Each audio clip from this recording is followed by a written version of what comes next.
So today we're going to be talking about Act 3 of Macbeth. We finished Act 2, and we know at the end of Act 2, Malcolm has fled to England and Donalbain to Ireland because they're not quite sure that whoever killed their father isn't still after them. It kind of really speaks to Malcolm's character at this point a little bit because he is supposed to be king. He is supposed to take over the leadership role in Scotland, and yet he flees for his own safety. So I think that issue of his bravery and his ability to rule will come up later in the play.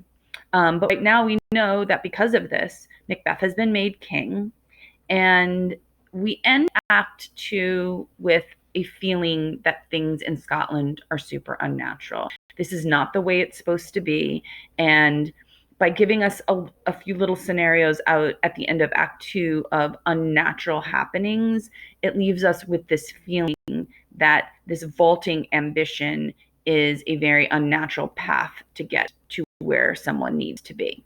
So, the beginning of Act 3, we see Banquo. And he's a little bit leery that Macbeth may have gotten his kingship foully, that he has done something wrong to get there. He's questioning it, he's not quite sure, but yet he still wonders about his own prophecies. They certainly have come true for Macbeth, so he's wondering if maybe the prophecies will come true for him. Right after that, Macbeth and Lady Macbeth meet up with Banquo. And you can feel the tension between Macbeth and Banquo. They're kind of leery of one another. They're talking around one another. Macbeth tells Banquo that he's having a huge banquet at his home that evening, and he's certainly the guest of honor at the banquet. But he's very, very inquisitive about what Banquo is doing all afternoon. He wants to know where he's going, what he's doing, and Banquo tells him he's going for a ride on the countryside with Fleance. Macbeth makes a big point prior to Banquo leaving that, again, the bloody cousins are Malcolm and Donalbain. He wants to put all blame again squarely on their shoulders.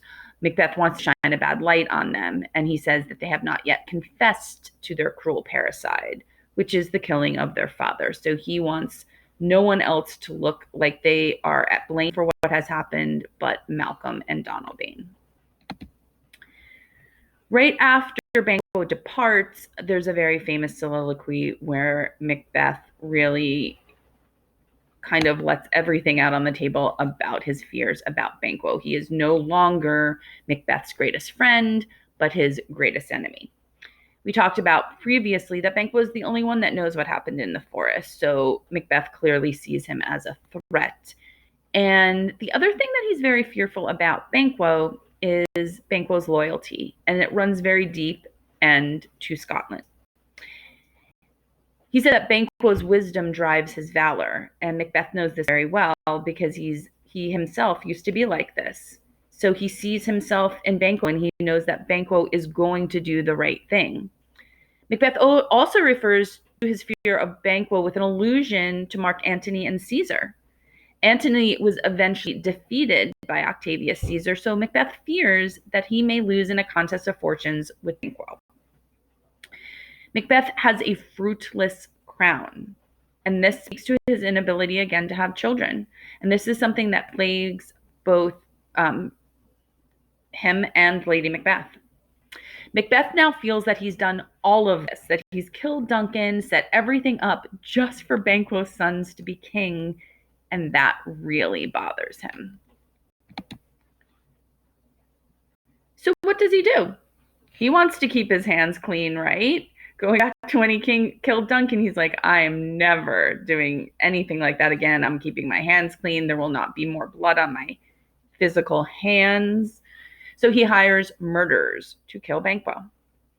He spoke to them once already, and now he really has to convince them that Banquo is the cause of all their misfortune. He's a manipulator now. He becomes very Lady Macbethish. Macbeth tells him that Banquo's heavy hand hath bowed them to the grave and beggared yours forever. Not only has he been the cause of their poverty, but he will be the cause of the poverty of all their future families as well. But the men assure them, yeah, we're really men. We really can do this. But then Macbeth says, just like dogs, there is a hierarchy of men, and they are on the bottom rung. By getting rid of Banquo, they would certainly be able to move up the ladder in terms of their fortune and their ability to live a better life.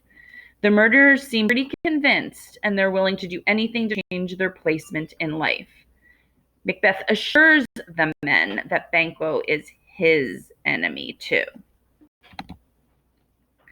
He sounds really like Lady Macbeth in this ending part of his persuasive talk to the murderers. It is in this scene that we see the biggest transformation in Macbeth's personality. He is no longer the victim, but the perpetrator. He tells the murderers that he certainly has the power to kill Banquo himself, but they have common friends and it would look bad for him. Remember a time that Lady Macbeth put off killing someone because he looked like her father? Lastly, he wants them not only to kill Banquo, but to make sure Fleance meets the same fate. Lady Macbeth is really worried. She's noticing the paranoid behavior of Macbeth. Not had all spent where a desire is got without content. They have everything they'd ever dreamed of, but they're not happy. At least Macbeth is not. She reminds Macbeth that he needs to stop spending so much time alone just thinking. He needs to let things go that he can't change. But he's so paranoid. Macbeth knows that there's still things out there that can harm him, namely Banquo. The dangers he fears will not let him eat or sleep until they're removed. He thinks that Duncan is better off than he is right now because he's safe in his grave and Macbeth is vulnerable. Lady Macbeth reminds Macbeth again that he must put on a good face for his guests at the party.